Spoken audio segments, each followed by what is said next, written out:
Let's talk a little bit about the overall benefits. Again, we're talking about the features and benefits and why. Why does a client actually want to come in for a dermaplaning service? Why do professionals want to offer this as a treatment a treatment option?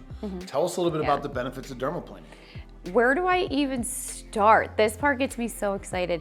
This is a mechanical form of exfoliation, but there's zero downtime, irritation, there's no drag, friction, crystal abrasion, whether it's aluminum oxide, sodium bicarbonate.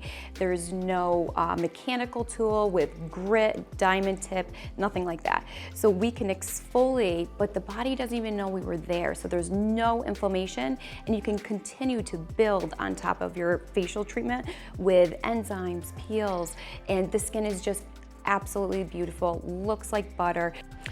It can take off many layers of the top of the epidermis without creating any irritation, heat, inflammation, erythema, and the skin just looks like butter. So it's a very gentle, safe way to exfoliate. There's less of a chance for complications, again, if it's being done correctly, than with some of the more aggressive forms of exfoliation. You said it exactly like that, yeah. Love it. Yeah. Exciting.